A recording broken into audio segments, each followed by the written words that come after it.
Hi, and welcome to this video on advanced chart customization using the AnyChart widget in Mendix. Why would you use the AnyChart widget? Well, simply put, it gives you full control over your data visualization, every aspect of it. As an example, in the previous video, we looked at producing a pie chart much like this with the standard chart widget, and there was a fair bit that we could customize. I'm back here in Chart Studio, Plotly Chart Studio, and I can play around and I can do things like, change the colors, and I think we moved the location of the legend.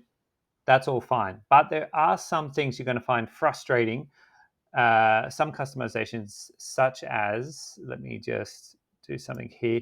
If I wanted a little border around the section of this chart, so I can do that easily enough in Chart Studio, but getting that change across into Mendix is, I found it really challenging with the standard widget. And so that prompted me to look into the AnyChart widget, and I had success. Now, AnyChart is, it's a little bit more of an undertaking to get set up because it relies fully on JSON. The chart is entirely defined by the Plotly JSON. And therefore, it's a little bit more intricate to get it set up, but it does give you a lot more power and flexibility. So with that said, let's jump into Mendix and look at how to set up the AnyChart widget. So I'll jump over into Studio Pro, and I'm back here in my chart demo app. Now, the first thing you will need to do is go to the marketplace and go and find the AnyChart widget to download. Simple enough. If you type in AnyChart, it'll turn up there. Now, I've already downloaded it, so I don't need to go through that again, but download the widget. Once you have the widget, you can locate it in your toolbox and just drag it into the page. Now, I get an error straight away. The first thing that it's going to want is a data view to sit inside of. And the data view needs to point to an object. Now, I don't have an object yet, so I'll go set that up. The simplest entity or object to create would be a non-persistable one. I'm going to call this AnyChart, just to be basic. I'll create an attribute in here. The only attribute I need right now is a string to hold the data of the chart. So I'll just call it JSON data. Now, optionally, I could create another attribute called JSON layout. I'll explain where to use that later, but I'll keep it simple for now. So I've got my non-permanent entity, and back on my page, I'm going to create a microflow which generates that entity. So I'll create a microflow, create a new one, data source, AnyChart, okay, and I'll go to that, and all I want this to do for now is to create the AnyChart object and then return the AnyChart object.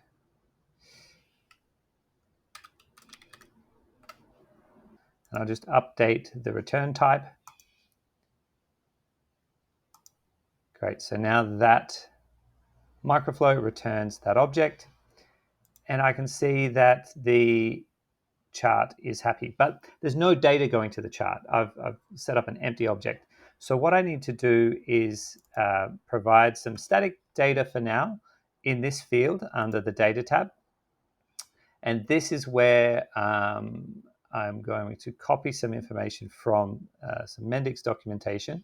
So there's a great doc called the AnyChart cheat sheet, and I'll link it in the notes below. But I'm going to go find the type of chart I want. And really, basically, it's got the data that I need in JSON format. So I'll copy that over into this static data. And you can see it's got the actual chart values, the labels, and then it's got some information about the chart type, and it's a pie chart with a hole. It's really basic right now. So I'll click OK.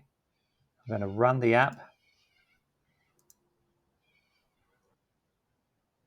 So let's view the app. And we've got a chart. It's not it's not great at this point. I don't have any real data in there, and it doesn't quite have the style that I want. So that's what we're going to do next. The first thing we'll do is we'll style the chart, get it looking like we want, and then we'll start building out the real data in that chart. So if I go back to the Plotly Studio, once again, I'm just going to save the chart that I've created, and I'll export it.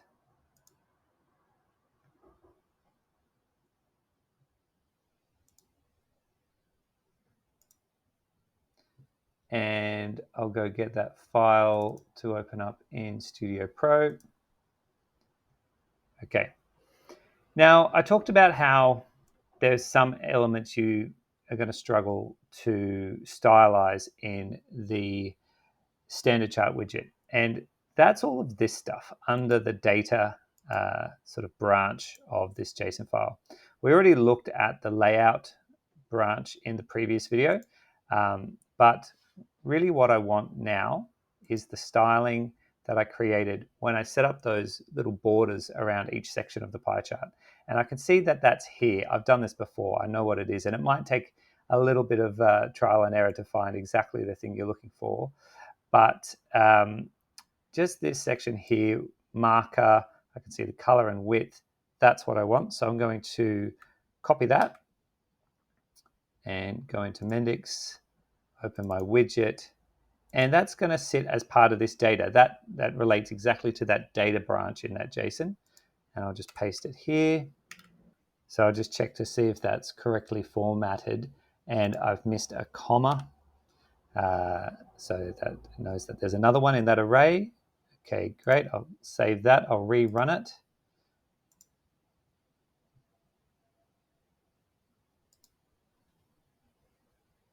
Okay, so that looks good. I've got my divisions between my pie sections. The colors aren't right and the legend is in the wrong spot. I'll quickly show you how to adjust that in the AnyChart widget. I'll go back to Studio Code. And like I said, some style elements are going to sit in that data branch, others in the layout. From the previous video, we know that I'm going to be looking for something called the pie colorway, I think is what I'm after. There's the pie colorway. So I want to grab everything there, copy that, go back into Mendix Studio Pro. And because it's from the layout branch, I want to put it under layout options. So I'll paste that here. It probably needs to sit inside of some curly brackets like that. Click OK, rerun the app.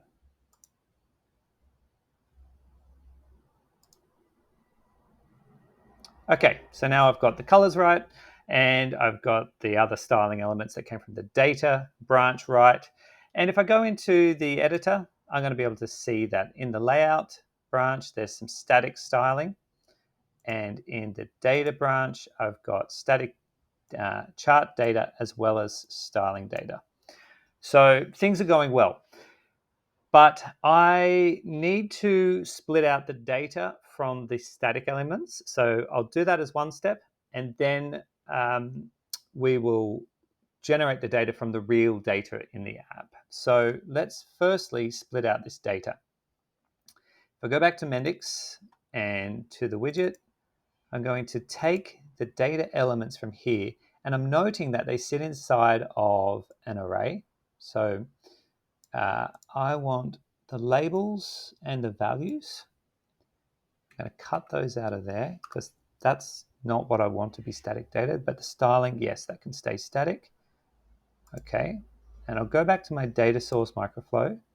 And when we create this object, I'm going to create the JSON data string with this value, and I need to format it correctly inside of a single quote, inside of an array. inside of a curly bracket, and I can get rid of that comma, inside of a curly bracket, inside of an array, inside of a single quote. Now I need to make sure that the widget is going to look at that specific attribute, the source attribute for the data.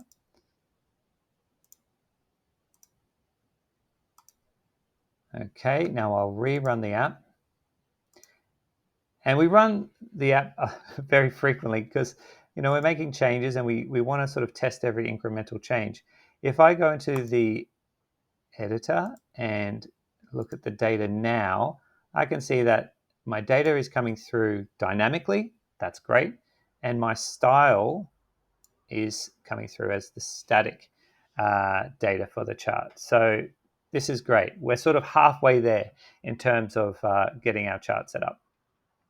Like I said, we want to get the real data now. So this is real data that's in my database, and this is what I want reflected in my chart. So buckle in, because this is going to be a bit of a process. Because AnyChart is completely informed by JSON, we need to create a JSON string that is going to produce that data. And to do that, we're going to update this Microflow quite a bit, but we need a couple of extra elements to help us along the way. So one of those is going to be, I'm going to create a new item, and it is called a JSON structure.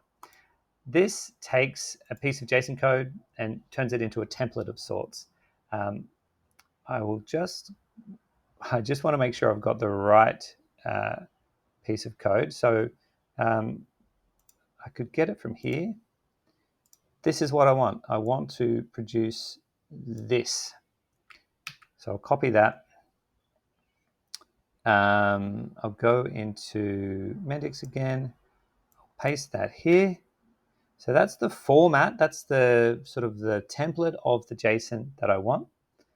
And when I refresh a structure here, you can see it sort of populates with all the nodes in that JSON structure. So that's great. That's all I need to do there. Hit OK. The next thing I want to do is create an export mapping. So I'll go and show you where to do that. Down here, export mapping. So when we work with JSON or sort of other message type languages like XML, for example, we can use import and export mapping to generate those strings, those JSON strings or XML structures. So right now, I just want to use the JSON structure that I previously created. I'll select that. And I want to use every element in that because I was quite selective. I only got the elements that I wanted. And I'll click check all. So now that's all going to become part of this export mapping. When I click OK, it's going to produce sort of a structure, like a target structure. And I'm going to create a data structure of like entities and attributes all mapped together that is going to inform what this output JSON should be. Now, this seems like a very long way to go about this, but it's a standard approach to generating export or messages JSON, or even doing import mapping in Mendix, and it's really fundamental. It's helpful to know how to do this process, not just for charts, but also if you're ever working with integrations. This is really useful knowledge and skills, and to sort of develop some ability around it. So we're going to do it the hard way. You could do this more quickly and easily with some string manipulation and stuff like that, but we're going about this. We're gonna roll our sleeves up and get it done. So that said, I've got my target structure, and I want to click map automatically. And what this will do is it'll generate a entity structure in my domain model. So back over to the domain model, and we can see it there. So it's generated that, and it's saying this is the structure I need in order to produce the JSON structure that you've provided. So, okay, we've got something to work towards. And what I want to do is generate that structure using my data source Microflow. So I'll go there. And to help me not get confused, I'm going to adjust my screen a little. I'll take that domain model tab and I will just bring it over to the side so that I've got a reference to how that tree is all put together. And I can work my way through the tree. The first thing I want though is the data. So here, I think I can just type data, retrieve a list of data from the database. That's going to work for me. So that's my database. Then I'm going to want to, I can move this guy to the end. I'm going to want to start working my way through this tree structure. So the first thing I've got to create root object. And I don't need it to refresh or commit. Then I want to create the next node, which is JSON object.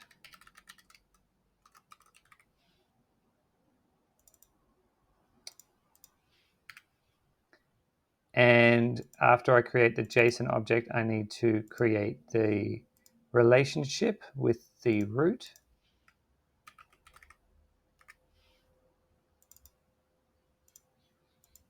As per this data model, there's a many-to-one relationship.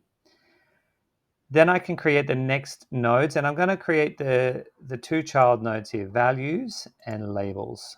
So create values, and create labels. And I will map those or create the relationship between values and the JSON object.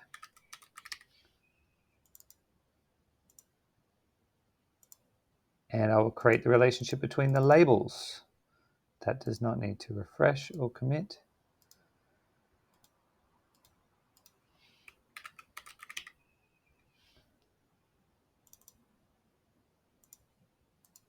Okay, so I'm building out this tree. I've gotten to here, and now I want to create the individual value and label for each item in the data list. So I'll use a loop to do that.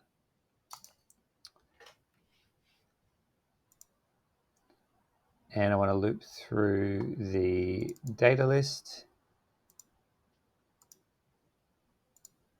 And as I loop, I want to create the label object and create the value object.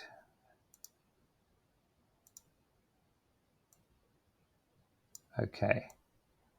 And I will likewise map these items to the parent node. So this is related to labels.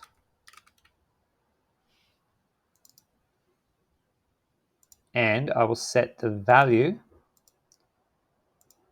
of the label to iterator data /